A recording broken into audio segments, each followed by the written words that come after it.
The views and opinions of this podcast are solely our own, with no direct intention to offend or upset. Brilliant. Fucking brilliant.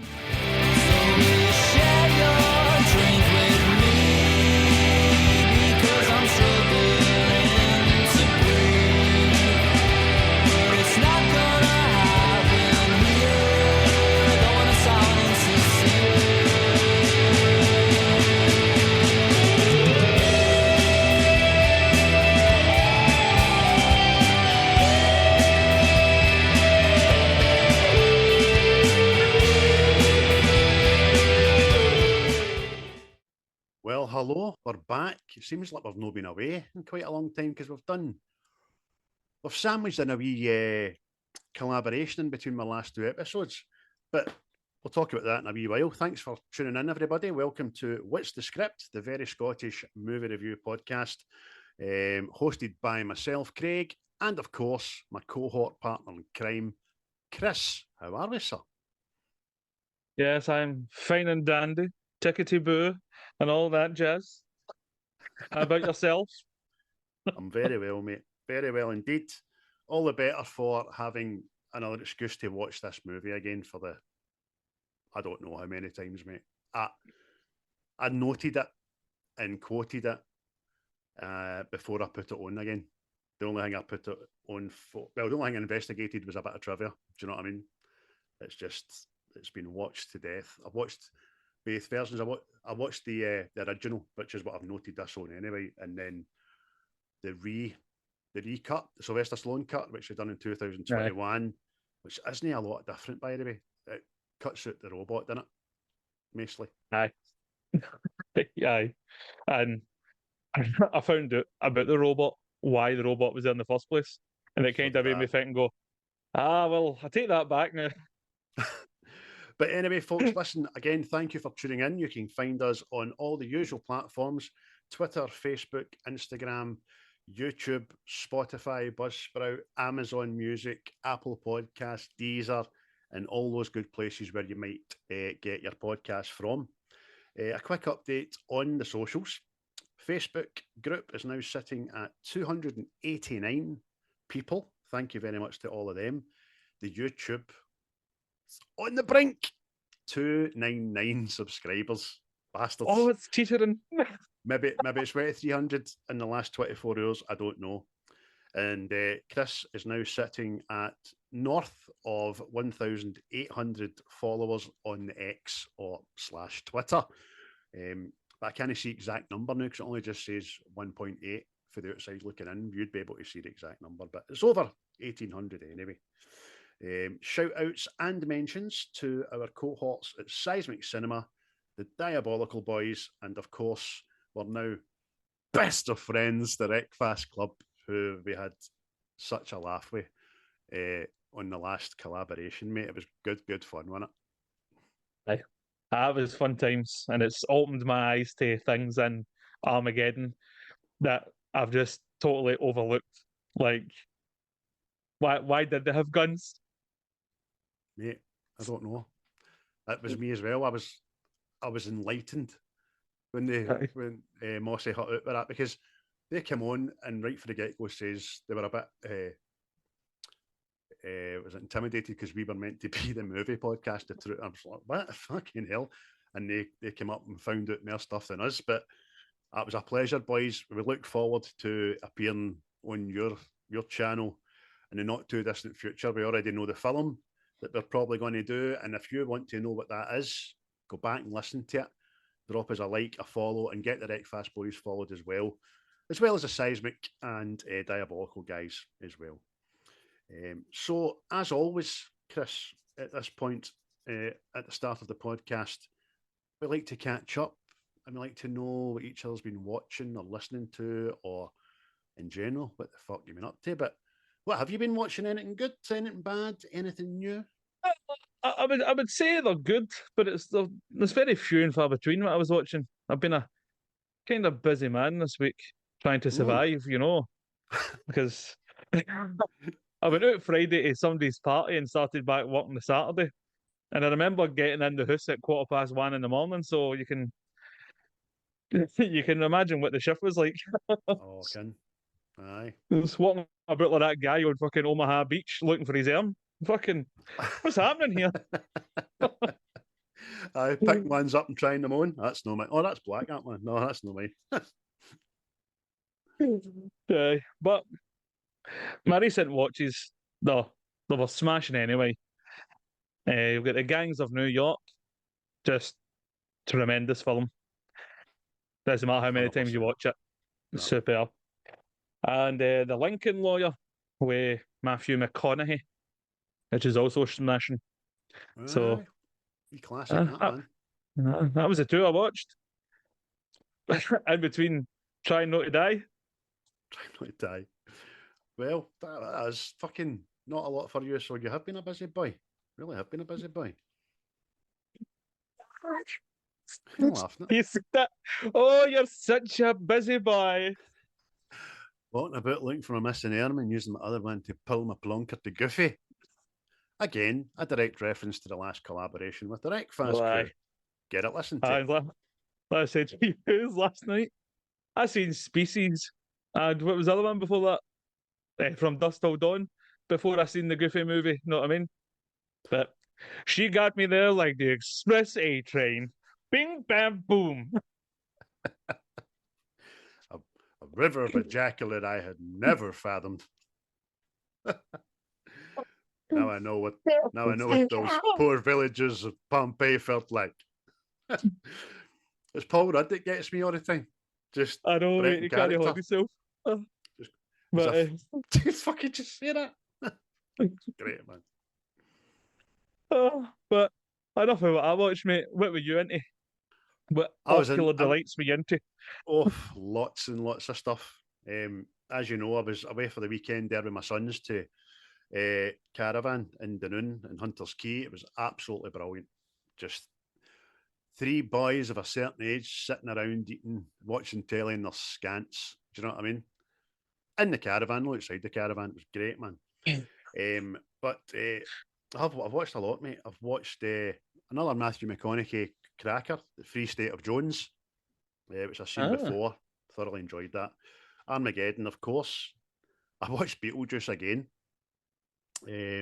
Spies in Disguise. The boys love that. Absolutely brilliant. It's an animation. People out there, if you've not seen it, it's great. Will Smith, Tom Holland, and Mandelson is a baddie. Like him. Fucking like him. I like his voice. The Gift. Watched that. I struggle to remember what the fuck it was, but I watched it. The Gift. I don't know. The Walking Dead, Dead City, which is the Maggie Negan spin-off, which was the last one I had to watch, and that was fantastic. Wrath of the Titans, great wee movie. The Towering Inferno, which of course, as you done, and as I think everybody does, was followed closely after by Poseidon. But the 2006 one. Obviously Rocky 4. Cobra, because I went into a wee sly mode. And then I was feeling a bit daft and silly and wanting to laugh, and I watched Police Academy 1 and 2. And I put on the Facebook group page that we talk a lot about quoting movies throughout life, right? And we've talked about it hundreds of times, haven't we? But until I watched Police Academy 1 again, I never realised that that's tapping my tree. Everything in that, I quote that. Oh, holy shit. And all that. Hey, I got to go now. Everything, man. You better move that now, mister. Fucking just so good. So that was me, mate. Quite a lot. Quite diverse. We've switched places there. Know what I mean? Aye. I mean, all this talk of the Rings of Power was out there, and I nearly started watching the Lord of the Rings again, but I seen something that's in the Rings of Power season 2, and it sent me into hysterics, and I had to walk. I mean, I don't know if anybody knows about it, but orcs now have families, and they're forced to go to war. Oh, Jesus. It's like I says, mate, what they keep doing it to the bad guys. Let the bad guys be bad. But no. I know. They're bad because they're told to be bad. Oh, oh, oh, superb. Isn't it? Superb. Crocodiles are born to fucking eat mammals, right? I can just imagine them trying to rewrite that. Do you know what I mean? It's why can we not just have baddies that are evil? Fucking. Oh, I know they'll mate, probably try and put in that wee thing that orcs are different from Orokai. You know what I mean? But aye, behave. it's mate. I will send you the video that I seen on Twitter.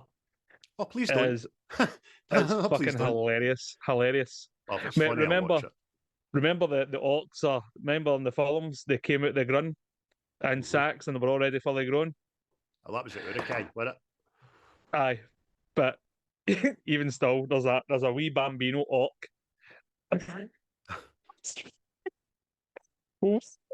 I'm not trying to imagine two orcs going at it. Oh, meat's on the menu, love. Oh, can we have some meat? Oh, give me your meat. Oh, Jesus. Oh, Can you imagine the Orcs family coming into the maternity ward and all that to see the Wayne? That's a beautiful looking baby, isn't it? It would be like Tune the Fats sketch. Oh, what an ugly bastard there, baby, that's. Oh. wait, funny you should mention that. I was talking about that the other day. There. Oh, Well, another Lord of the Rings segue, shall we call it? I see Ian McKellen was asked to reprise his role as Gandalf in the new movie, Hunt for Gollum, isn't it? aye, yep, aye. I don't know if he'll be up to it, but we'll see. Because he's looking Is that old. going to be Because a standalone? Is it going to be another trilogy? I don't I know. think. The Hunt for Gollum, whatever it is. So, but I'm sure there'll be super fans out there that'll know. But I don't. Aye. Just, Is it already been written? Is it a book? No, is it just a new thing? I think it's just an additional thing. I mean, there is like all sorts of this goes off in all sorts of different directions, and there's books here and stuff there that we won't know about as mere muggles. Know what I mean? But there'll be people that know what plenty of stuff. It must be in the books somewhere. Know what I mean? Because I'd be So, interested to know when and why they're looking for Gollum. Do you know what I mean? aye, It's a timeline kind of thing and who's going to aye. win it. But there we go, folks. That's a wee bit of what's to come in the movie world some point down the line. And it'll probably be here before Blade anyway. I don't think Blade's ever coming out, mate. I don't think it's ever going to get made. Nah. It's turned into the new Flash, except the Flash did come out. But less said about that, the better. Although I quite like that movie, to be honest. I think it's just funny. It's good. So anyway, back to this week. It was my pick of Chris's list on the last episode. And I was smiled upon by the cinematic movie gods that led my brain to pick bang smack in the middle. I'm sure it was number 25. And I picked Rocky 4. Tell us a bit about it, Chris. What's there left to say? If you've not seen this, I will never get you. It's boxing. It's Rocky. All the best bits of Rocky all piled into one movie. From soundtrack to the fight to the inspiration to everything. So if you don't like Rocky, watch Rocky 4 and you'll probably watch the rest of the Rockies. There you go. So Definitely. I couldn't have said it any better. And for a franchise and a standalone movie which is so boxing heavy, it's not about the boxing. Just like all the Rockies are about the boxing. It's the spirit of triumph and revenge. Aye.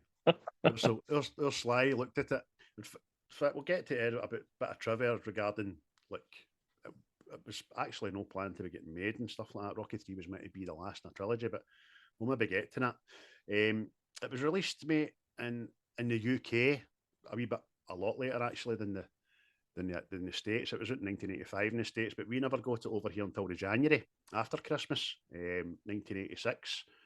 And I want to say I went to see it in the pictures.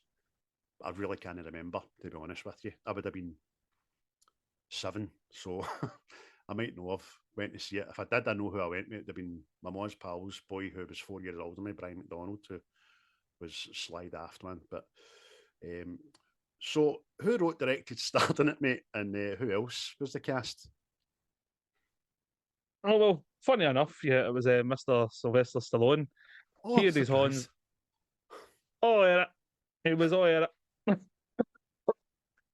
Plus, he acted in it, surprisingly. But along beside Mr. Stallone, we had Talia Shire, but young, Tony Burton, Dolph Longren, Cal Weathers, Bridget Nielsen, Michael Pataki, James Brown, and for some reason, the young son of Rocky isn't in it. So I had to go looking for his name again, and I don't think this is his real name, but Rocky Krakow. It's mysterious. It's mysterious with that boy because that's like Rocky and a mad Russian name with his face on it, like it doesn't exist. It's fucking mental, mate. The guys at ImDb just saying, just make something up, Davey. Just I don't know who the fucking cunt is. Just make something up. Mate, he's totally fucking dropped off the face of the planet. A lot of child actors do. I always hark back to the wee lass at Aliens who done fuck all after Aliens. Do you know what I mean? Mm. But she's still dining. She's still dining out on it. Aye. Oh, you what? Fair play. There's people dining out there on one good joke they told in the pub one night. Christ, if you think she's bad, Anthony Perkins went from 1969 to 1983 without doing anything apart from Cycle 1, Cycle 2. And dined out in Cycle 1 for all the years because just wasn't that interested, but there you go. Music as well was by Vince DiCola, who has a heavy hand in all the Rockies, but obviously I don't know if he chose the playlist for this, and if I know Stallone's quite hands-on when it comes to music, isn't he? Aye, he is. He likes to have his own wee influence in it. Hence, like Survivor and stuff. Mm-hmm. But there was plenty of tunes on the go in 1985. Listen, yes, before we get any further, folks, it's your favourite part and mine. Chris, what was happening in 1985? Let's go back to the year. Well, since it was released in America in 1985, I just done 1985 facts, right? Of course. So, in 1985, US drug agent Kiki Camarena is kidnapped and murdered by the Mexican cartel, kicking off a whole spate of fucking carry on in Mexico, shall I say. Oh dear. And that was the first time America started going, right here, enough of you fucking... Right. So, the Australian soap opera Neighbours debuted. There you go. There's nostalgia for you, and there's a jingle in my dingle there. Loved it. Fucking loved it. Jesus Christ, look at that! You could almost say that maybe they know something or something else about a couple of animal crackers. What else, buddy? Coca-Cola changed its recipe and brought out new cola. But after such a backlash, they went back to the original recipe after 3 months. Put the Charlie back into it, folks. Aye. The people want the cocaine. I never knew we that. also had... that at all. No, that's mental, mate. It kind of fucking blew my mind. But we also had the Bradford City Stadium fire. That was the same year. That was horrific. That's freaky, that, by the way. If anybody... I don't know if it's still on YouTube, it might have been took down, but see the way that spreads, that's fucking frightening, that. It was Gabby Logan's, just sorry to Gabby Logan, his father, he was the manager at the time, Terry Orth, and she nearly expired, man, and her dad nearly get fucking caught in it and all that jazz, and it was horrible. Anyway, sorry, I digress. We also had Live Aid. You know what I mean? That was there. Everybody was fair enjoying themselves there. Maybe not the people had the AIDS, but we're trying to raise money to keep the flies off the The baby's face is here. The flies are coming down and picking up the babies. Oh, it was horrible. And funnily enough, this same year is the year that the Titanic wreckage was discovered. So it was. The So it was. joint French and American teams. That's I was right. like, we bit of Titanic Bay there. Oh, please get back and check out our Titanic episode. That's a great fact. Obviously, I never looked into 85 because it was your turn this year. But great facts there, mate. I like them. Aye. But as for popular culture, we'll start with the films. And this people were sniffing glue in 1985. That was popular. Aye. There was a song in the heart, and everybody had kicks. Buzzing the gas and all that. This is an 80s child's fucking wet dream, and it just feels like, if you want to talk about the 80s, what I'm about to read after you all just pops in, right? It's always mentioned in the 80s. Right. So the first film, Back to the Future, came out.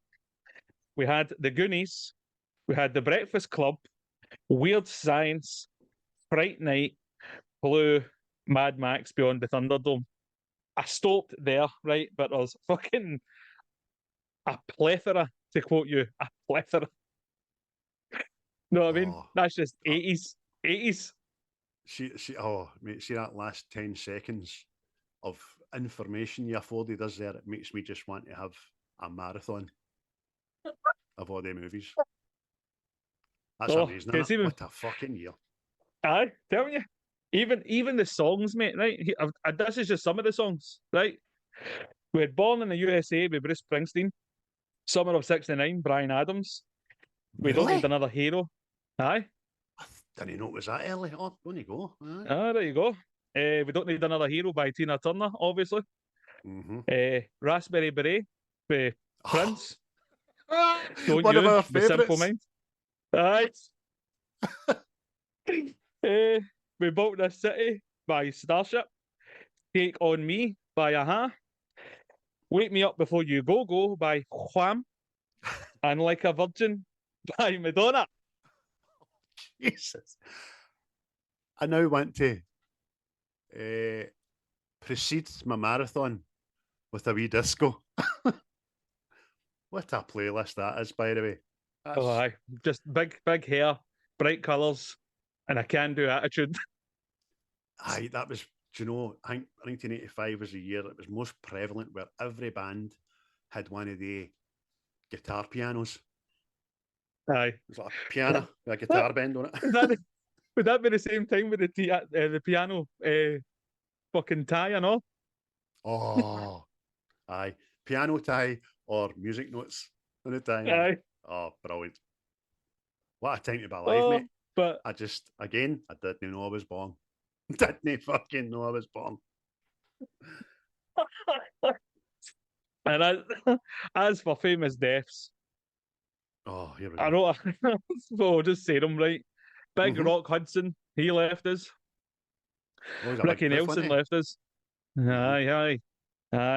he likes his gentleman, you see. No, that's a bad thing. There's a good movie about it, actually. I'd suggest people watch it. Oh, sorry, mate. On you go. Aye. Also, Ricky Nielsen left us. He was a singer. Was it Hello, Mary Lou, Goodbye Heart? You'll know it. Oh, he sang that song. Aye. Anybody who's in the Disney know it, go listen to Ricky Nielsen there. Fucking broaden your horizons there, you see. We also lost Orson Welles, Yul Brynner, and Diane Fossey. Yul Brynner? That's off fucking hell, man. Diane Fossey's had a way to study the gorillas. Find that film, Gorillas in the Mist. Aye. What happened to her? Did the gorillas kill her, or did she just go missing? I can't remember. I've seen the film, because Sigourney Weaver's in the film. That's the only reason I know the name. Aye. But big Yul Brynner, he left us, I know. Big magnificent bastard that he was.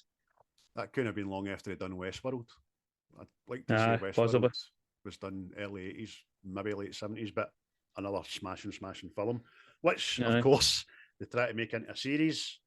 First series I thought was great, and it just kind of tailed off. But it's mate, my heart's filled with nostalgic love and brilliant information. Thank you for that Aye. deep dive I into couldn't fucking believe 85. it. See, when I was reading that, I was going, bastards, bastards. Dad, you never told me about these things. How could you know I'd get into my mother's bedroom sooner? Got me in here in this world. Then I'm looking at mine. What the fuck is the Mario movie? Fuck is that? Oh, the Bob Hoskins one. Jesus fucking Christ, man. It's so bad. So bad. Entertain that. I'm going to watch it one day, but just to, because I watched it in 1990 or like 89 or something like that. That's just fucking nothing to do with Mario. That's nothing like the game. I need to watch it. So brilliant, mate. Thanks very much for that. Can you just remind us of the budget and the box office, please, for the movie we're doing today? Oh yes, mate.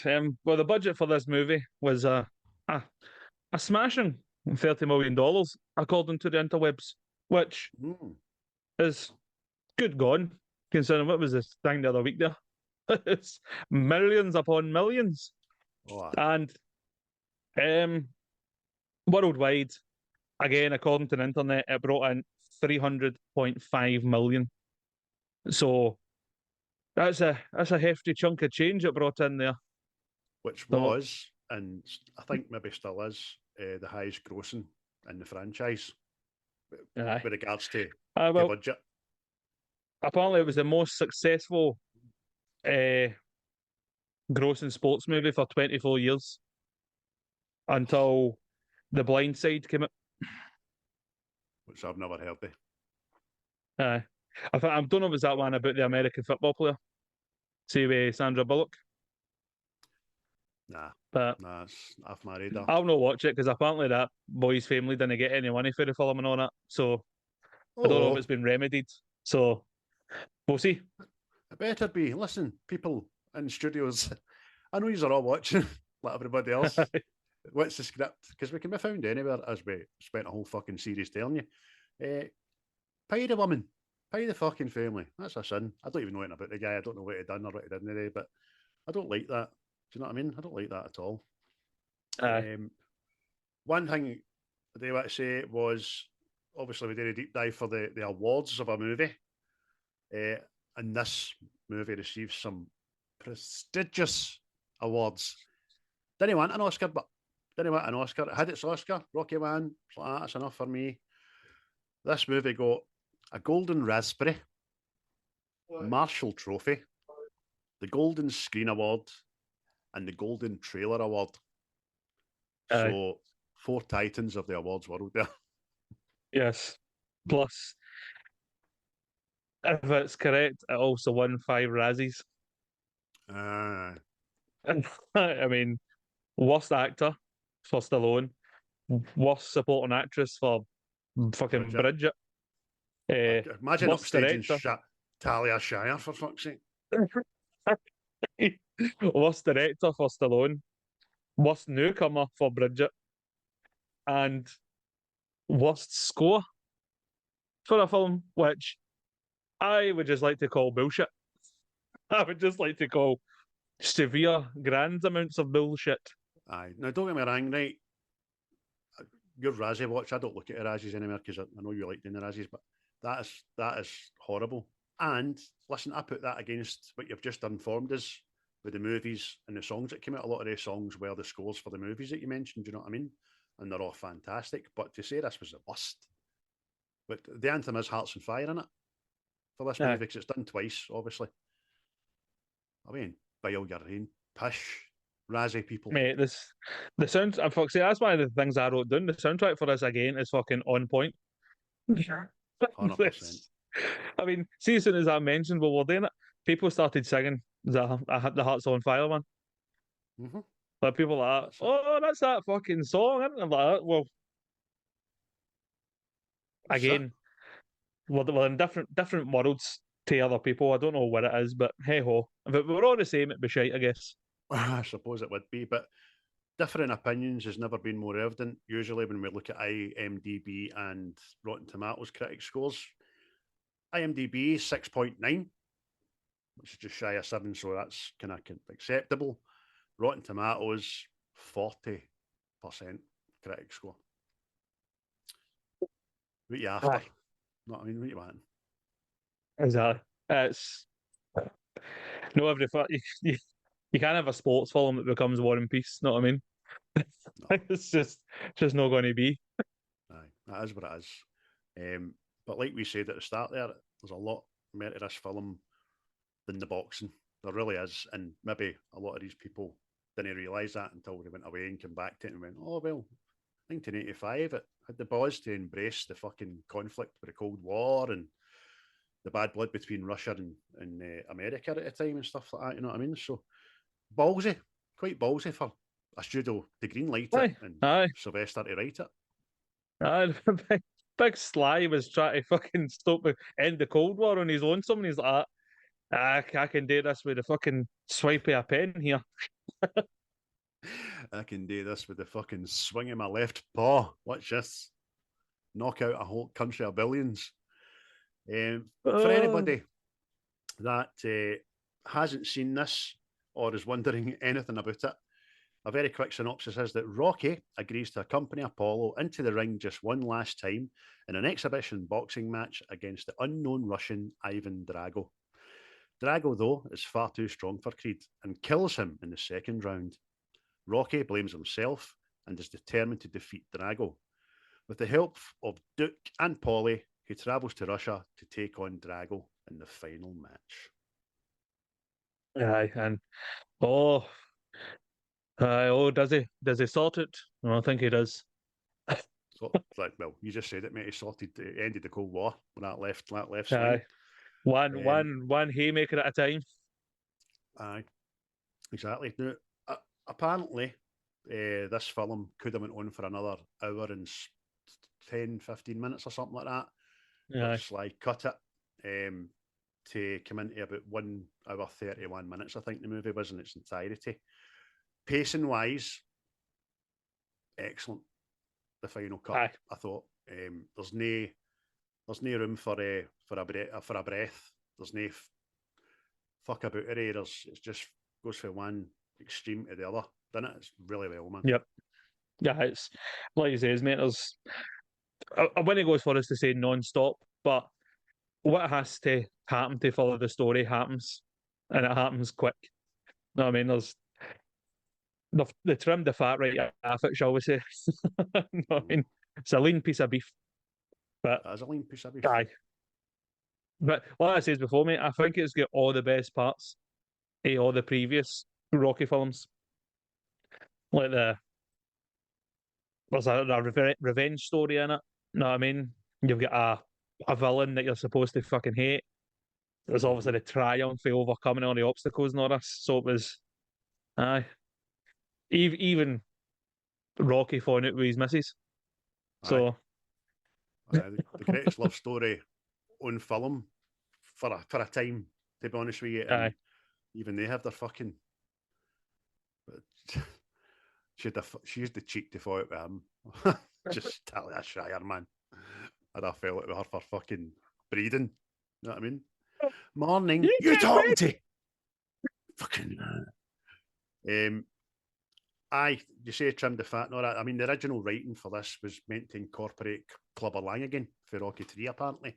I don't know in what context it was meant to do it, but that was quickly decided against. I think Mr. T kind of says no. I think he says no. I've had my bum kicked. You know what I mean? I'm all right. But see, we talked about the soundtrack to this movie as well.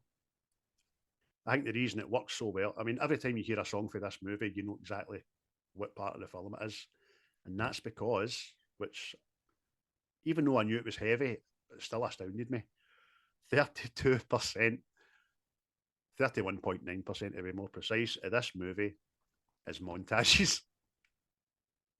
Fuck me, a third of the film. But it's no overdone. Aye. See, this is what I was going to I was going to ask you this. Like, was this supposed to be the final one? Because there is the see the montage where it's showing you all the what's the song? There's no easy way out, Mm-hmm. and it's showing you the previous three films and different clips and all that, and you're going, oh, is this the big fucking hurrah sort of thing? You know what I mean? I watched a few old interviews and read a couple of old articles. Didn't do quite the deep dive, but in the space of 2 months after Rocky 3, Sylvester Stallone said categorically to, I can't remember the chat show host, doesn't matter, Rocky 3 was the final one. He says, no, his actual words were, no, you've got to stop it somewhere. And I think that's a good way to stop it. Within 2 months, Rocky 4 was getting written. And again, I think he wanted that to be the last one again, because he said, I don't know where we can really go for here. But then it bled into... I should have stopped. Aye, well, fucking, we know that, man, because Rocky 5 was... It explains what he tried to do with Rocky 5, and I can understand what he tried to do, but it just wasn't done very well. It just wanted, he says, I went from the rags to riches story to right up to Rocky 4, which was you can bring two countries together through sport kind of thing, and you know what I mean, good people can triumph. And then he said they wanted to highlight the dangers of sport in general, about how you can have it all and it can just all go away and stuff like that. And just, I know we're not here to talk about Rocky 5, we know that, but it was such a fucking letdown, man. It really was. It really was. Might be on a list. However, when he brought Rocky Balboa out many years later, I love that movie. That's great. Aye. I done it right. Plus, you get one of the best fucking speeches ever, know what I mean? Oh. Fox said they'll be playing that to us when we go to war, man. It's not about how hard you hit. It is. So, it is. If I don't hit him and he doesn't die, then he's going to kill me. So it's a wee bit about that. You know what I mean? Aye. But I mean, as a film, mate, it's well, I actually think it's a lot of people's favourite Rocky. Aye. Well, it's mine. Definitely mine. The reason it's on my list, it was on your list, obviously, it was on mine as well. I had to score it off. I know we done Rocky 3, which is fabulous as well, because there's a lot going on in that, as we've already covered. But this movie, again, I just had the game and everything for a Nintendo. Do you know what I mean? Brilliant. Aye. Well, mate, like we done Rocky 3 last time. Well, Rocky 3 is my favourite one, because you get more Apollo Creed. Know what I mean? But I can definitely see that. Aye. But we used to play a game on the PlayStation called Fight Night, I think it was, and it was all about boxing. And I used to make Rocky and fucking Drago and Apollo and all that and put them in it. You're like, oh, yeah, fucking dancer. I remember being a wee boy, and obviously us guys as children are very easily influenced. You watch a karate movie, you want to go out and fucking high kick things. We're but and chop simple planks with your creatures. hands. Aye, boxing's the same. Superhero stuff, you're flying about. And this one wanted to make you get into boxing. I wanted to get into boxing. My dad was all for it. My mum wouldn't allow it. No chance. No, my boy. We're just innocent men. We're just normal men. Brilliant. If you know, you know. Aye, that's it. Well, so you mentioned Carl Weathers, mate, who we've had on this podcast quite a lot, who you've physically touched in the flesh. Aye. Shook his hand. Before he left. They called me a gentleman. I nearly fucking creamed in my pants. Oh, brilliant. Oh, he let me raise a fist towards him and he done the same to me, and I was like, oh. I'm sorry, big man. Aye, fucking sad loss to the movie world, and by all accounts, a fucking decent human being. However, Dolph Lundgren, I don't think found him a decent human being while filming.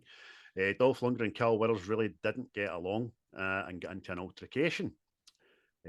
Lundgren threw Weathers into a corner of the boxing ring, and after that, Weathers shouted profanities at Lundgren. while leaving the ring and announced that he was calling his agent and quitting the movie. It was only after Sly forced the two actors to reconcile did the movie continue, and the event caused a 4-day work stoppage while Weathers was talked back into the part, and Longren agreed to tone down his aggressiveness.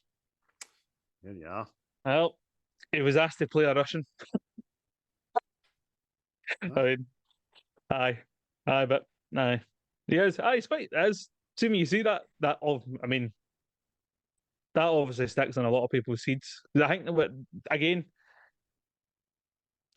anybody that's not seen this, Drago kills Apollo, right? And I think this is what lends to this film as well. Like after Rocky 3, yeah, you like Apollo now, know what I mean? He's like, oh, he's one of the family and all that. And then this big bastard goes and beats him up. You're all right, yeah. Aye. Aye. I mean, if it was Star Trek, he'd be wearing a red jumper, know what I mean? Like that.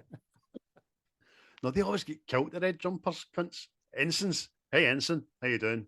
Don't know how long I'm here for. Maybe 2 minutes, maybe 2 hours, but I'm dying. That's fucking on the cards. You're right, mate. As a wee boy, I remember it very well, being fucking traumatised when I seen it. No Apollo.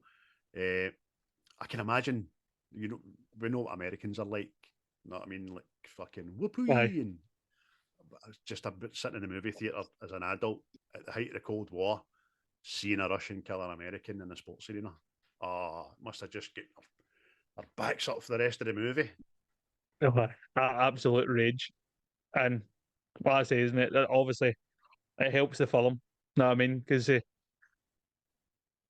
I guess it would just be like another Rocky film unless you had a reason to really hate this guy. Know what I mean? And that was it. That was fucking kill my boy. Bastard it is. Bastard. And it's just the coldness of it, know what I mean? Because it's like, I guess they done that so it was to get the rest of the world that wasn't really involved with this shit kind of caught up in how everybody felt, sort of thing. Mm-hmm. I mean, we've already said about the Cold War being prevalent at the time, but this touches on the fucking use of drugs and everything in sport, anabolic steroids, which was kind of getting out of hand at the time.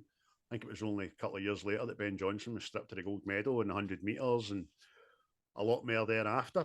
But maybe it highlighted the fact that there wasn't really any dope testing in fucking boxing at the time. I don't know. Because he seemed to get away with it, no bother.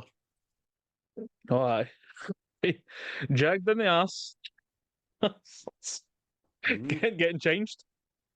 Fucking, have you used any dartboards in Russia? Your ass is an office state.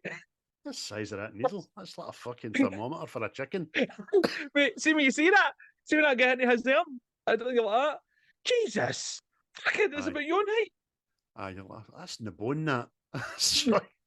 Jesus Christ. Is that needle coming back out of there? Fucking hell, man. Absolutely great. It covers a whole range of stuff. Obviously, in the writing, I don't think a lot of people, it depends what way you look at it, I suppose, right? If you're American, you'll think one way. Surprisingly enough, it wasn't favoured too well in Russia. But I think Stallone done a good job of highlighting the arrogance of the Americans. Aye. Very well. It didn't make the Russians out to be the bad guys in any way. They turned out to be in the arena because they killed Apollo. It's meant to make you as a film fan sympathise, but Apollo was portrayed as probably the heart of America before it, about it's us and them. It's them, you know what they're like. And I don't want to say racist, that's the wrong word, but kind of indoctrinated into maybe the wider American people's way of thinking about Russia. Aye, because that definitely comes across. Because obviously Apollo's like my favourite character through the Rocky films. Know what I mean? Mm-hmm. Apart from Rocky, but even I was like that going. I kind of hope you're getting a fucking dune. Know what I mean? It was like you're ripping my knitting. So it's fine when he comes over. Hey, Paul, oh, you coming out? Oh, I'm just getting dizzy. When he comes out to the house and he has his vehement about it, and he's kind of angry. How dare they come into our country and fucking try and show us up? It doesn't say that, obviously, but that's what he's meaning. That's why he's portraying it. And we've got to show them who's boss and all that. And you're like, oh, all right, okay. It's just a sporting event, mate. You're taking this a bit fucking personal, you know? Exactly. I mean, obviously, the first couple of watches, I'm like that. I don't get why you're being such a bit of a wanker. Know what I mean? But obviously, as older I go and fucking spun out about the world and all that. Know what I mean? Go on. Well, I get it now. But why did it need to be you, Apollo? Why could it not be Club Up? Maybe that's what it was. Maybe it was supposed to be Club Lang. Maybe. But I don't think that would have came across as well. Know what I mean? I think it had to be Apollo. Hey boy. Hey Rocky boy. Help me fight the Russian boy. Yeah, come on here like a real man. Well, what you cheeky bastard. I couldn't see Rocky avenging Clubber Lang's death, that's for fucking sure. Nah, exactly. But true, mate. As because the Russians, obviously, that wee guy, it's there. He's a bit fucking shifty. Know what I mean? But for the most part, the Russians kind of wanted to just take part, sort of thing. So amazing factoid about this movie, which I was surprised at, that all the Russian actors in this, there's not one Russian in it. That's like that guy for fucking Red Heat. See Red Heat? I'm like, I didn't know there was a Russian actor. And you see him in another film and he's talking, you cheeky bastard. Aye. So there you go. I mean, even Bridget Nielsen, she's Swedish. No, Danish. And Dolph Longren's Swedish. Or it's either way about, I can't really remember. And the wee guy who's the consulate, as you say, the loudmouth, kind of, why you disrespect us? Just so Russian, but he's an American guy. Aye. Bravo, hats sir. off, mate. Aye, hats off. I thought everybody was Russian. But when I was reading about this at all, they used Wyoming to double up as the wilderness of Russia. So if anybody from Wyoming is listening, where you live resembles a desolate dead land in Russia. Aye. That's nice, isn't it? That's nice. Oh, it looked cold, didn't it, mate? It looked fucking freezing. Chilly Baltic. Oh. Chilly Willy the penguin. But in saying that, I could see myself living there, just see in the middle of nowhere, just rotting one day with a blanket on me, just looking at the white plains. Just, it's good to have land. I knew you were going to say that, but I thought you might have changed the last bit to snow. It's good to have snow. Well, shout out to a friend of the podcast, Big Drew in Canada. I'm sure he was looking at that thinking it looked like a holiday in the sun. Aye, probably. Oh, you know what I mean? Fucking aye! Shout out to the Drew man there. But aye, I did look cold. But see, that's what I kind of like about this and all. But one of my favourite things in the film is the training montage. And it was showing you like Dolph's one, it was all the modern tech and fucking sci-fi alien, fucking the next athlete. And then Rocky's was the horrible gritness, toughness, and see just the two comparisons, the contrast to them. I thought it was brilliant, man. Aye, totally amazing. See, when I was younger, I don't think it registered the fact that everything and that Rocky asked for everything. He asked to be isolated, and he asked for a barn, and he asked for rocks, and he asked for fucking lumber. And you don't appreciate that until you're a wee bit older and think, fuck, he knew what he was doing. It was a mental strength as much as it was physical strength with him. Did you read the bit about the facts about the training stuff and the Russian training stuff? No. Apparently, some of that training stuff wasn't afforded to mainstream public or centres or anything for another 20 years. It was that far advanced. They were all prototypes. They were all kind of inventions that had been greenlit, and some of the things were another 20 years before they were seen. You're like, fucking hell, man. I better pull Sylvester's goat getting that. Where'd they go? NASA? Yeah, that's fucking that's weird. Because I just thought it was because there's a bit, see when they switch the machines on and all the dials go up, and then that way there's like a wee garage opens and it's just flashing lights, and I'm going, what is that day? Is that Knight Rider coming on? What? That serves no purpose. No. But I suppose we'll get to the training much as a wee bit later and a wee bit more in depth, but some of the fucking things just look berserk, man. Absolutely berserk. Dolph Lundgren, right? He, before this movie, this is his first kind of mainstream part. Before this, he was apparently a henchman in License to Kill. Or was it License to Kill? No, it's before time. It was a James Bond movie. It was just before it. It was one of the henchmen, apparently. But this was his first kind of mainstream role, and he was one of over 8,000, fucking 8,000 people that auditioned for the part of Ivan Drago. Dolph Lundgren was first turned down by the casting directors for being too tall, but later on he got his chance to send photos and meet Sly, who told him he had a good chance to get the part. But he advised him to gain 20 pounds of muscle in total. It took Lundgren several months to win the part. So, fair fucks to the guy. He's obviously persistent and knew what he wanted. Because apparently they had a different idea for the Russian Ivan. It was to be a big fucking berry, a guy, a big hairy monster.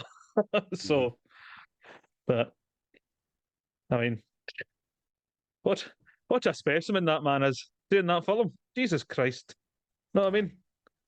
And obviously opened the door for him for the next kind of 5-6 years to a lot of big parts for him.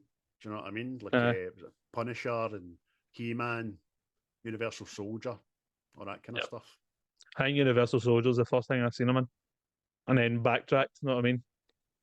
Because unlike some of you guys, you said Chuck Norris is your action men and all that. I had Van Damme and Steven Seagal. Quite funny. Enter the Dragon, right? Now the bit Bruce Lee fights Chuck Norris. Aye. Have you seen it? They put the music to it, and it's Careless Whisper. It fucking does make a difference, doesn't it? You seen the one another put the cat in it? Aye.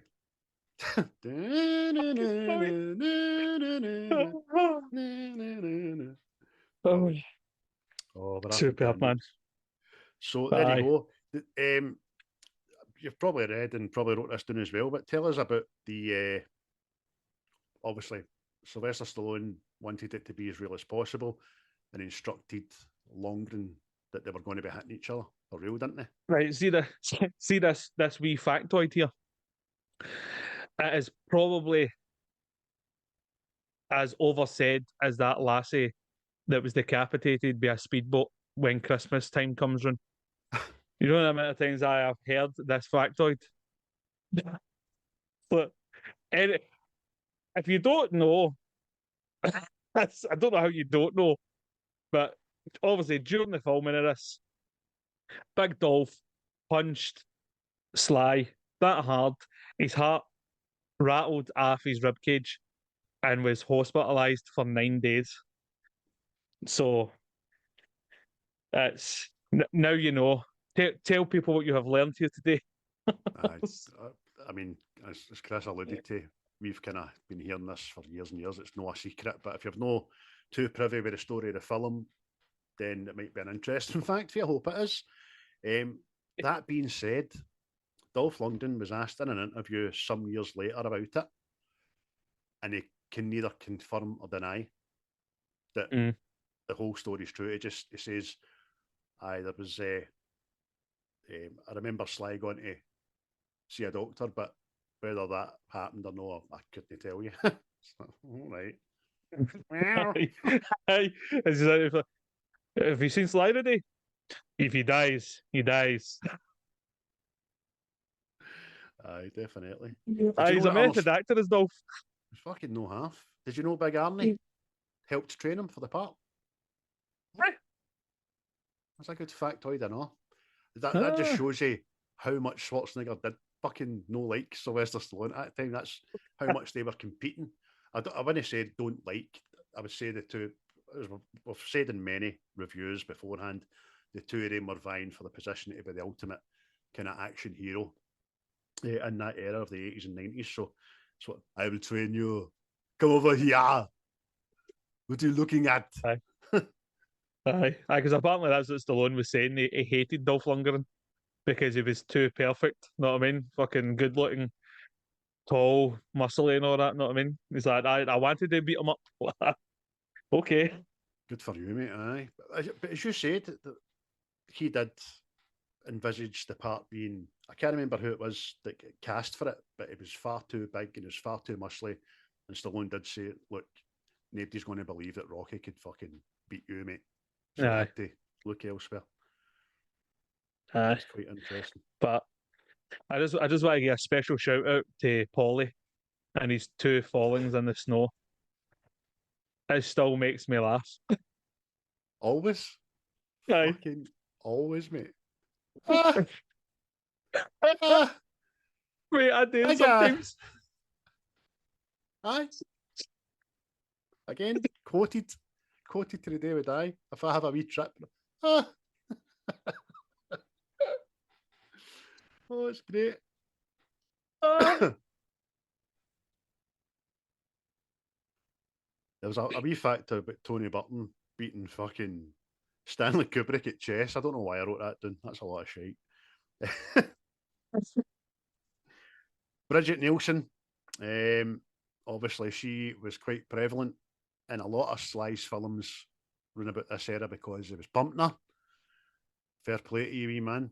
I remember, do you know what I heard, or I was told, probably a myth or a fable, and it just always stuck in my head. It's probably just something one dude says to another dude in the primary playground and it just sticks with you. And I was told that Sylvester Stallone and Bridget Nielsen got divorced because Sylvester Stallone couldn't get it up, and he used to pay people to come in and pump her while he sat and watched.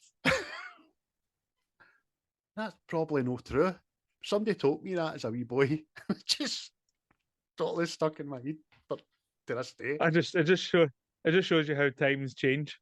But the sordidness of these random celebrity rumors don't. Like, when I was at school, it was Marlon Manson had his ribs removed so he could give himself a blowjob. That's right. That's right. But I want that to be true because we've all tried it. We've all tried it, boys. Do you fucking say you've no? In the bicycle. What are you taking gymnastics for? Never you bloody mind. In the words of Bill Clinton, I retract that statement. I did not have sexual relations with myself. But they didn't stay married too long, old Bridget and Sly. It was the fucking married in December 85 and they were divorced by July 87. So it was a weird partnership because she is the fucking height of Dolph Lundgren and Sylvester Stallone's not very tall at all. Aye. She's a bit. I was going to say she plays a part well in this, but she's not in it much. But when she is on screen, you just get the you're a crafty bastard. You're up to any good, you know what I mean? So she did reprise her role, didn't she, in Creed 2? With Dolph. Aye. See, that's what always annoyed me. No, I mean, it wasn't up to much either, but it's like it kind of answered some questions I had after this because it's like, okay, Rocky beats Drago in this, right? But that's not the end of Drago as far as I would see it. Drago could go back here and fucking just start cleaning up because he'd batter everybody else, know what I mean? Aye. So it's like, what happened to Drago? I know. See, in this day and age, they had another 2 fights already signed for after this anyway. Do you know what I mean? That just seems to be the way of boxing. Do you want to fight me? Only if you fight me 3 times. What? Aye, 15 year. Beg your pardon? Aye.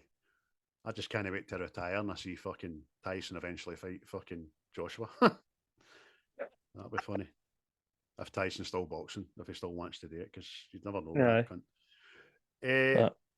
What's the other thing I was going to say to you, mate? a wee bit of trivia was that during the training montage, Rocky grabs a black and white picture of Drago off his mirror frame and crumples it up, just like Apollo did to Rocky's picture in Rocky 2. That was nice. Mm-hmm. I like that. Aye. Ah, we throwback there. A wee, so what does it call it? Easter eggs there. Aye. All the true fans will know. Know what I mean? See, no, I can't remember what this was on. I'm not sure if it was on a podcast or I can't remember what it was, but it was like a daft fan theory, right? Because I always wondered, right, why did Rocky no throw the towel win, right? I knew I get it. It was like Apollo didn't want it to happen and fucking all that shit. He wanted to go on his shield, so to speak. But I can't remember who it was, but they were like that.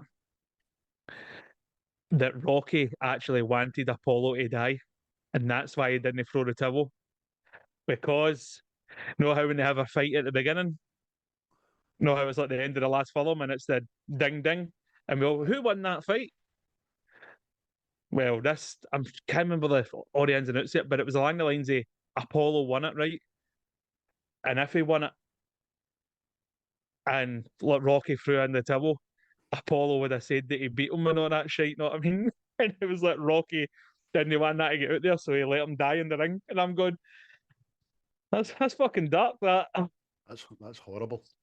That's horrible. That's a conspiracy theorist I don't like. You know what I mean? There's also a big what's the word?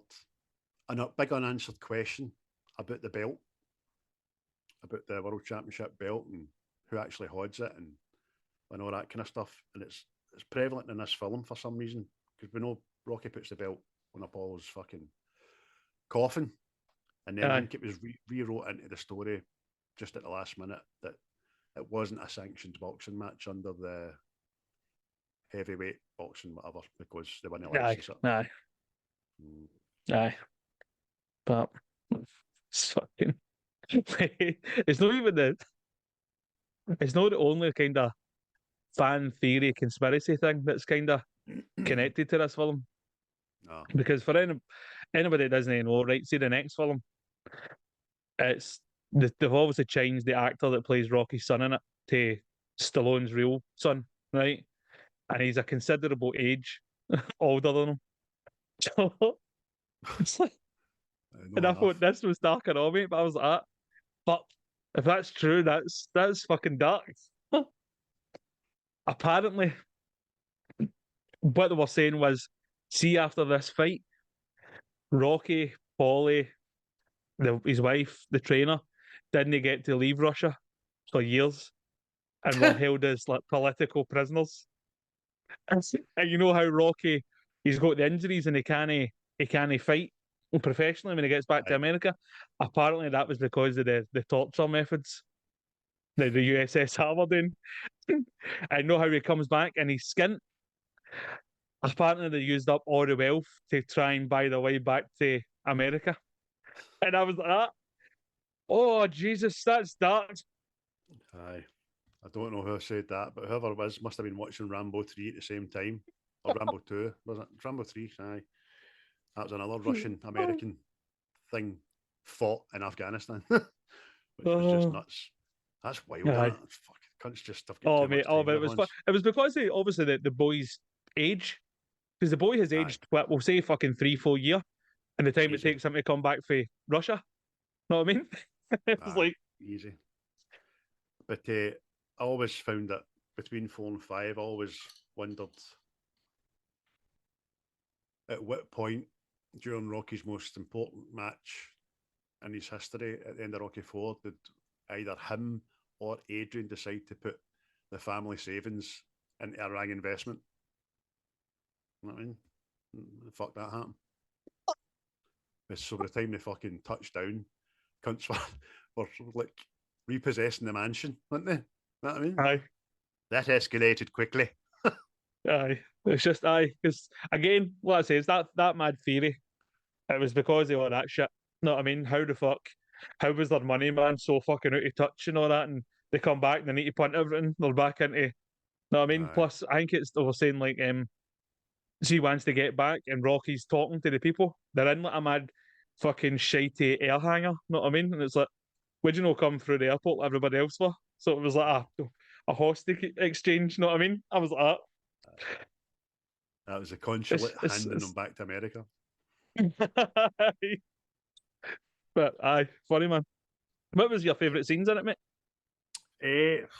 I was just going to say the same to you because we've actually talked in depth about the whole film without specific scenes in it. It was quite good. I enjoyed that.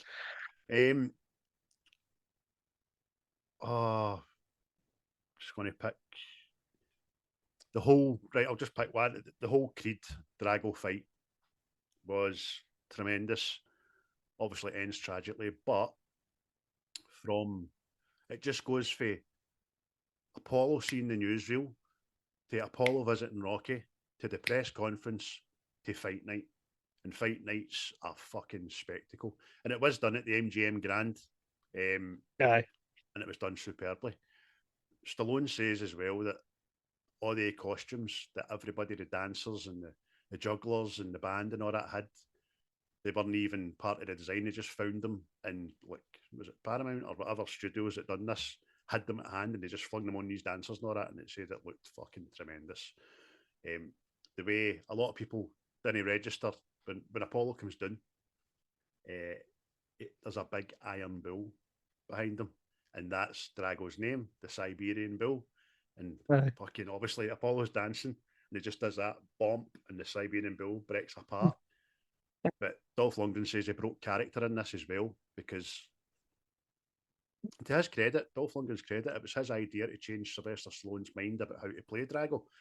Sylvester Stallone wanted to be a wee bit mouthy and a wee bit thingy, and Drago says, no, less is more, just more intimidating, blah, blah, blah.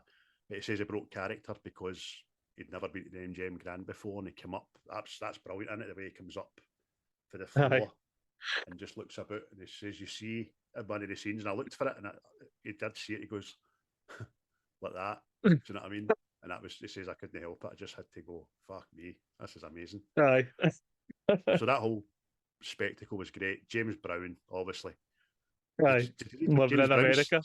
Did you read what James Brown said about this, playing this part in this film? Hit the man! Hit the man! Unbelievable words for James Brown. But the Have you ever funny... seen that video? He's been jailed and he's just getting asked questions, and every so often he just goes, get up off of that thing! That's brilliant.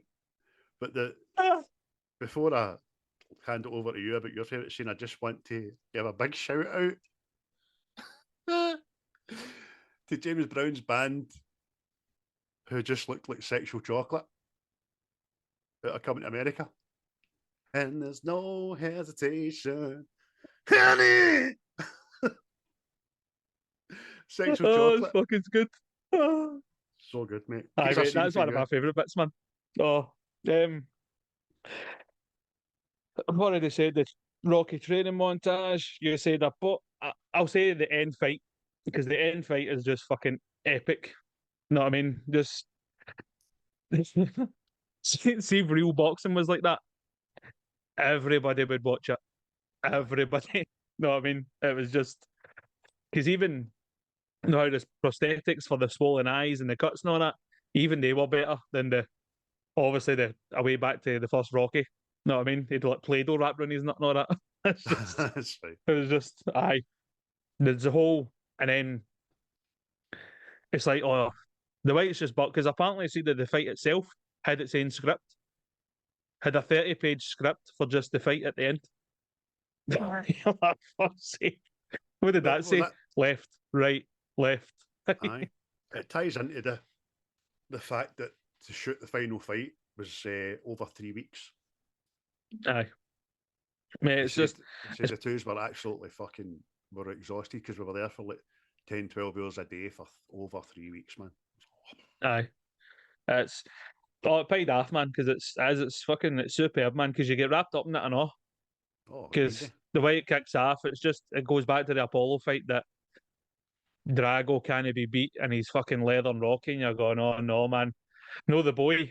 And then because it gives you one of your bits. See, one of my favourite lines in it as well. Obviously, Rocky's getting a down, and then he punches Drago and cuts him, and it's like fucking he is human, he's a man and all that, and it's when the wee trainer's like, he's not a machine, he's a man. I'm like, Aye. fucking right he is. And see when he's saying it, he's not a machine, he's a man. You just hear the ding, ding, ding, ding, Aye, ding, ding, you're like, music, don't fucking, you? aye, here we go, here we fucking go. I can. You mad Aye. bastard, you. As you like to On say. my teeth. Oh, you're right. Oh, You're into it. that's mate, you get fucking whipped up, mate. Aye. Because even the wee And it's like, commentator, he's cut, the Russian's cut, and it's a bad cut, as if this is the most shocking thing in sport. This guy's a human. And as Aye. he's shouting that, that's when Drago, for the first time in his character, gets a bit of doubt and just, Mhm. you fucking cut me, you cheeky bastard. Aye. Exactly, mate. And it's just everyone can see the crowd, and all the crowd's all fucking against Rocky and all that shit. And as the fight goes on and on, you hear the wee commentator says, "Oh, a couple of cheers for Rocky," and you're like, "Yes, he's fucking won the mayor." Aye, Okay. It's start to finish. Uh, It's You're up absolutely on your amazing. bed chanting at the telly. Yes. Right up until he gets the microphone. And apparently that big giant speech, which is excellent, was ad-libbed. It was just done there on the spot. Nobody knew it was happening. But obviously the co-director was like, fucking keep going. Do you know what I mean? Aye. Amazing. Aye, I can change. I can change. Everybody can change. Nothing's like that. Yeah, fucking brilliant. Aye. Why don't you change your bastards? Rocky's spoken. It's out of the norm. For favourite scenes, I want to give a special shout out to the scene where after the funeral and Rocky and Adrian are at the top and bottom of the stairs and they have that back and forth dialogue. It was far too long to write down or ad lib, but as much as I slag Talia Shire, fucking Continental tires before I slag them. Oh, you rubber, aye? I know. Oh, Jesus. I thought the two of them were perfect there. Like you said at the start, it's a chink in the armour of their marriage. It's the first time we see it, isn't it? And it's all because, but she does say to Apollo, I know she thinks she's wrong. I think you're wrong. I just don't want to see you getting hurt. And then she's just being a woman. She's just being a wife. Again with Rocky. She's just seen Rocky, your pal's just been killed and knew you want to be next. I don't want you there. I think you're wrong. And then she says what he doesn't expect and we don't expect, you can't win. And that fucking wrap around Casio I gave you at the start of the movie, ease it back, Ken. Aye, you know what? See if I can't win. The fuck are you stunning in, you cheeky bastard? One year There's a staircase to get to this staircase, I'll have you know. One year scants that I'm ripping off you later. One year didn't I? Yeah, cheeky bastard, you. That's a great bit of dialogue, and it's one of the very few lulls in the pacing of the film where we need to just reset and find out what's going on. They're few and far between, but they all work. Yep. Nah. It was, mate. It was good. It was, again, it was kind of like the hark back to Rocky 3, where she says to him on the beach, you know what I mean? Except it's flip side, you know what I mean? Instead of inspiring him, it's not here, listen. I mean, you're not quite the fuck machine you used to be, son. I'm telling you now. You're not a fuck machine. You've got a ruptured spleen. Meanwhile, the whole time, Paulie's in the back with his fucking sex robot. Happy birthday, Pally.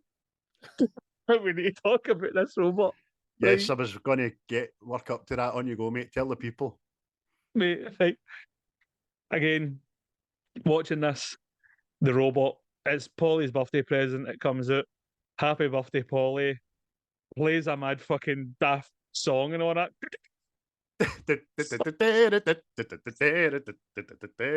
And it's just dancing and I'm like, what the fuck is this? But in this, I found out what the real reason for it was, and it's a good purpose. And it Mm.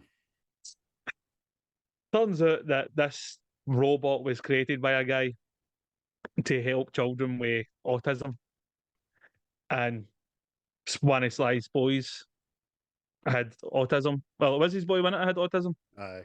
Aye. and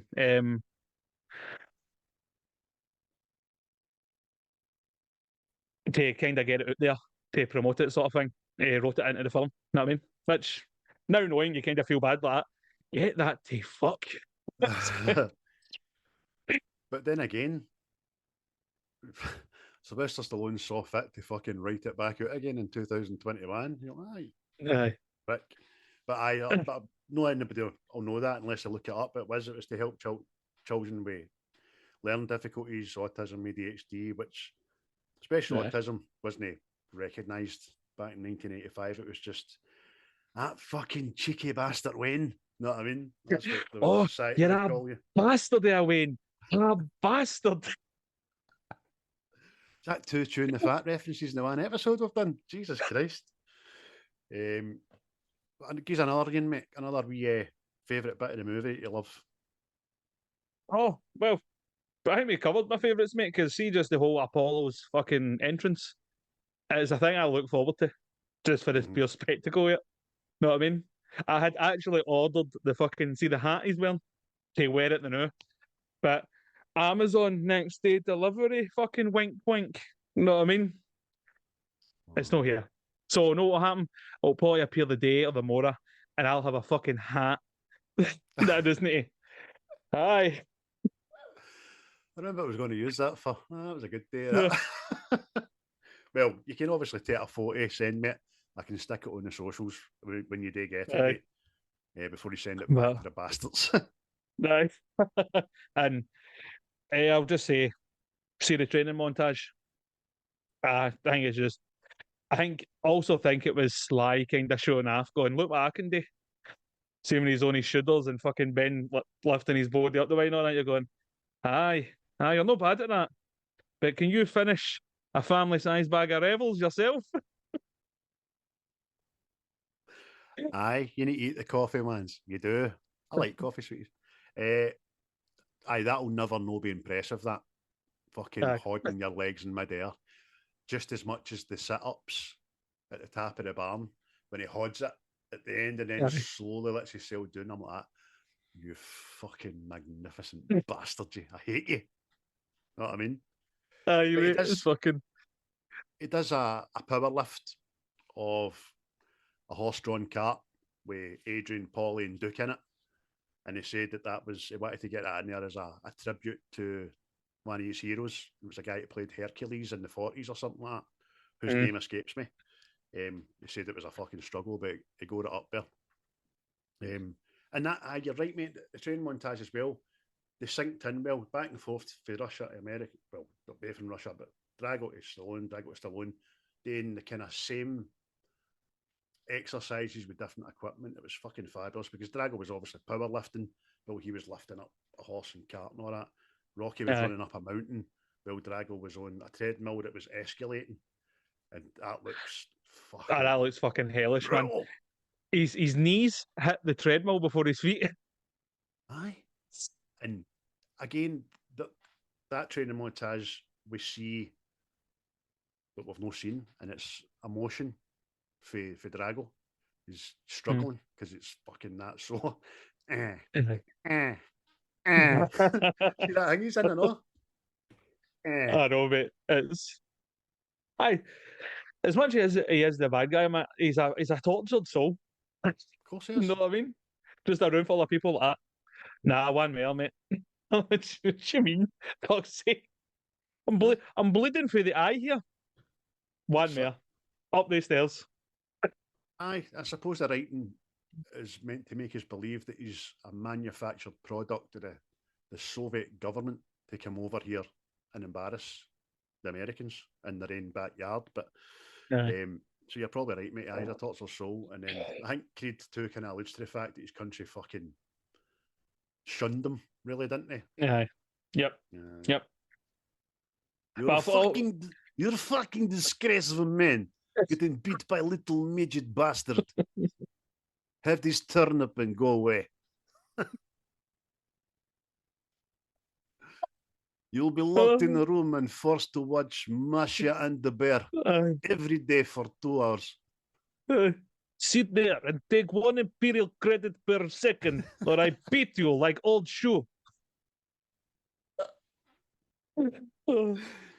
Here's famous Russian story about bag. I don't know what I thought about this. Fuck me.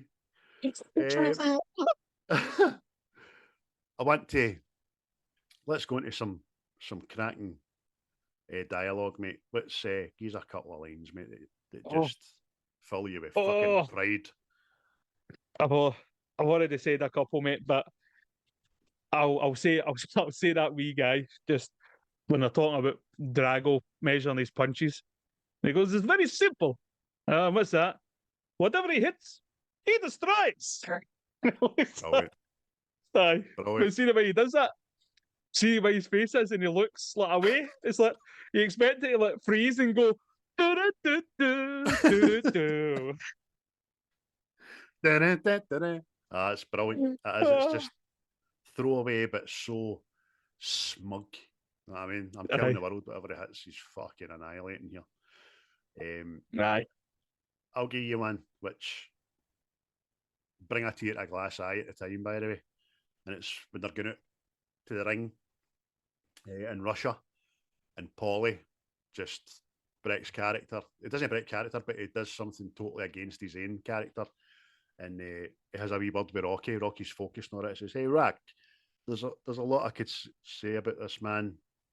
If it matters now, I guess what matters is, no, that's me fucking, I'm reading Sly Stallone's fucking, if you're no speech here, Jesus, where is it? Aye, Paulie's like, "Hey, Rack, I know sometimes I act stupid and I say stupid things, but you kept me around and other people would have said, drop that bum." You gave me respect. You know, it's kind of hard for me to say these things because it ain't in my way. But if I could just unzip myself and step out with someone else, I want to be you. You're all hot, Rock. Kisses him, man. Try not to get, "Oh, Paulie, you mad wanker." But then, same race, Rocky steps into the ring. Paulie goes like that. You know, Rock, or that thing I said before, and he goes, "Aye, forget it." Thanks for that. Oh, brilliant, man. Oh, again, a wee line in Russian for Drago when he's been punched off Rocky. He sits in his wee corner and he's like, "Oh, he's no human. He's like a piece of iron." You know what I mean? And you're like, "Oh."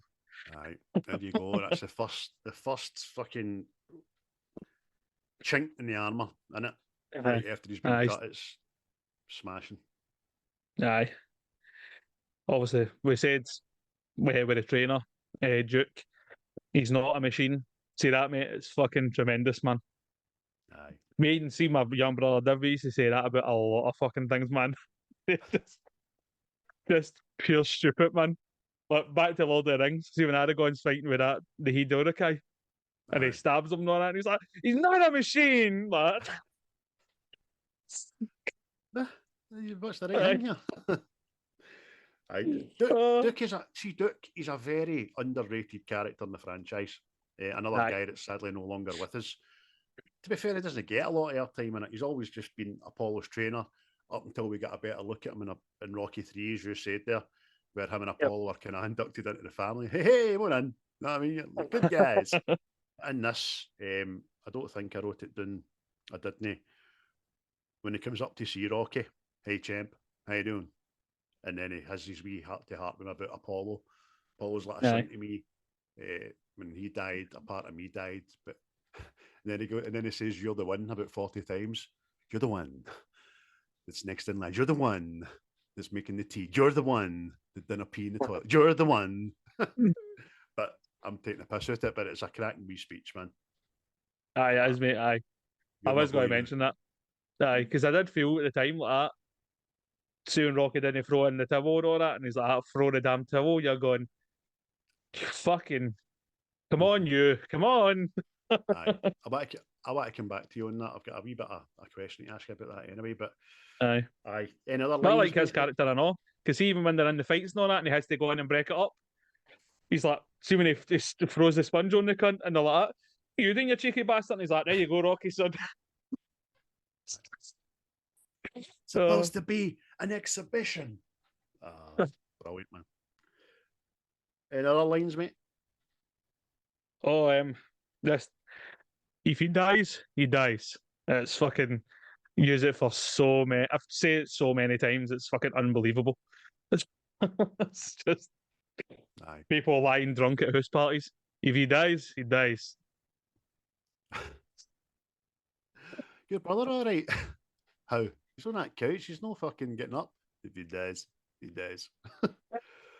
even in the before the first round, even Bell's off, man, it's I must break you. Just Aye. I must break you. He's like, mate, he's a fucking, I don't know if it's because you kind of look at him and you could go, you could be the Terminator or no. So just the way he plays this character. Aye. I'm looking at my background now and looking at him. He's just the two of them, by the way, but they're just specimens, aren't they? Just specimens, man. I would like to take a shiny. You and your shiny shorts. But Rab Corbett, Rab a crab, Rab where the crabs, is it? Aye, they're great. Absolutely brilliant. The question I'm going to ask you now. Rocky didn't throw in the towel. Do you think it gets half a bit lightly with it? Or do you think there was a lot more to be filmed about it and it was just cut out? I would like to think there was a lot. Aye. I don't know if I've maybe seen it in another 5 films, the person getting slapped at a funeral. I'm convinced myself I've seen this, his wife slapping him at a funeral, but I know I've not. I just think there should be a bit of a backlash on that. Aye, that was kind of the same.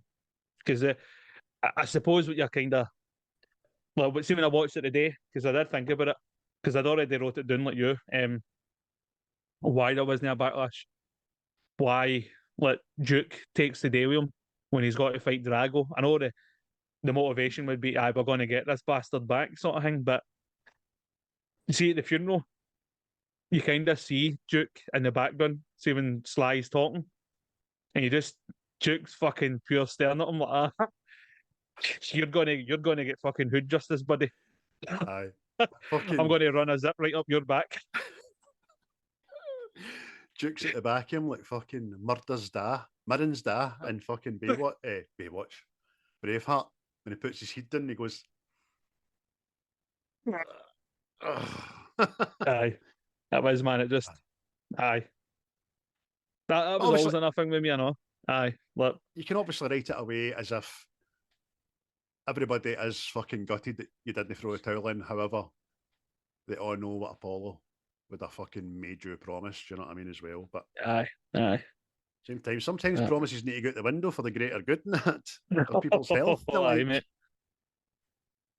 Of course, mate, of course. But all in all, mate, I think it's superb. Everything about it. Spectacle, drama, overcoming fucking unbeatable odds. It's a revenge film to an aspect as well. It's everything, man. It's got all the best bits. It's the only film in the whole franchise that you don't hear Frank Stallone singing. Weirdly. It's the only film in the franchise you don't hear Mickey's voice, but you do see a clip of him in one of the montages. And it's the only film in the franchise where neither fighter in any fight lifts his hands to block punches. Aye. Like I said, mate, see the first round would have been stopped. Modern day boxing would have been stopped.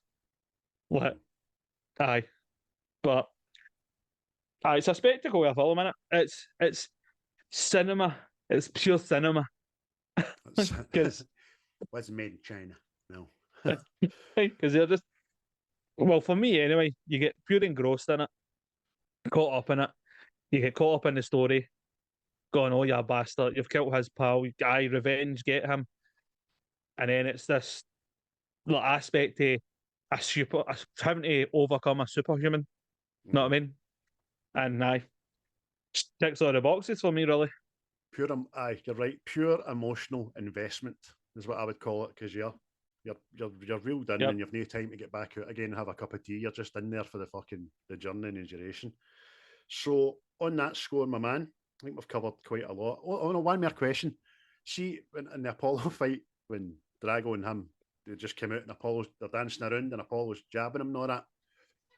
Know what I mean? The Russian trainer just shouts, "Yes, man, yeah." And that's when Drago fucking starts. I think that was Russian for plenty.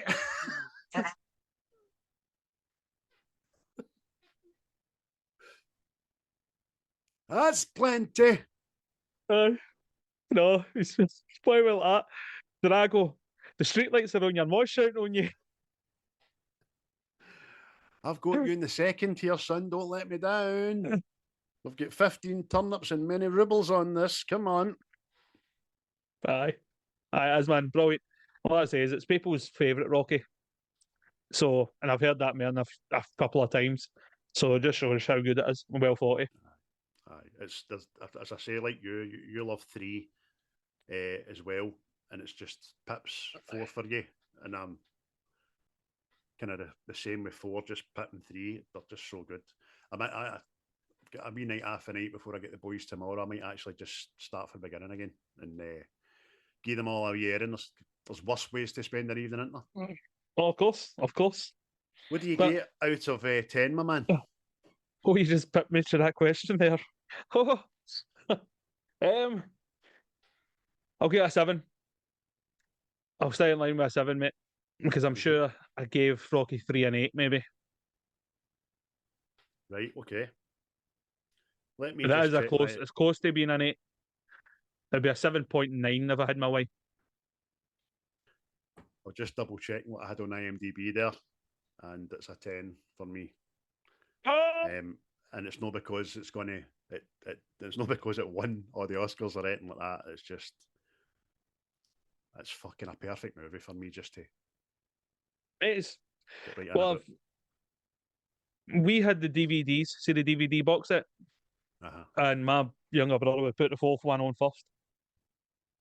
So, and then it would go 4, 1, 2, 3, and then we maybe watch 5. We maybe forget it didn't happen. See, between 2 and 3, there's such a time hop, isn't there? There isn't in the massive. real world, but it's just like we always allude to in a lot of films that we do.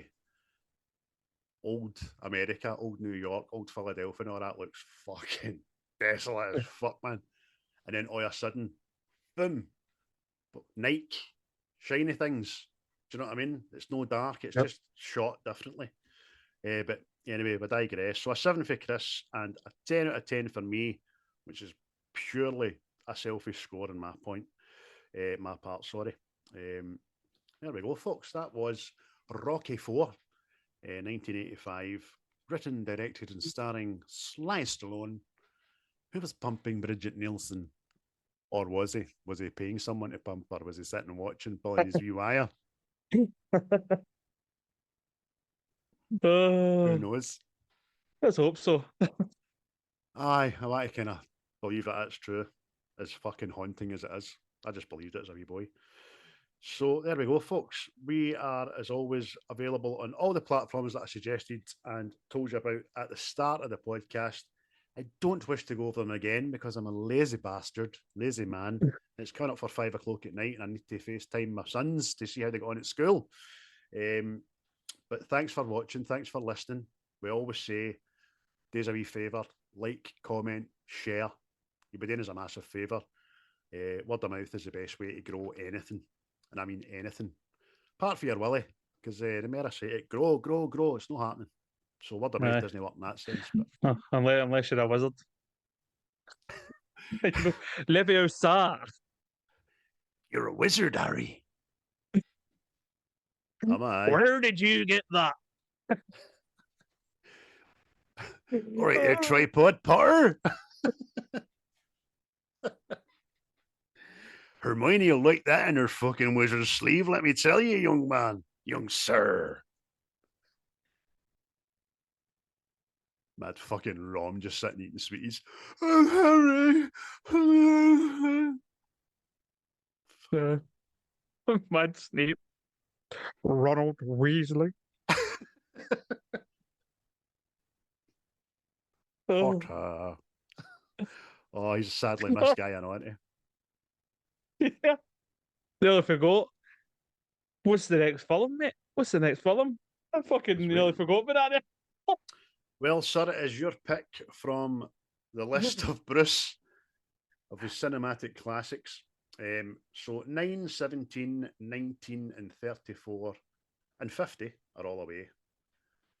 Probably better just letting you guess a number without saying that now, because there's a lot to remember there.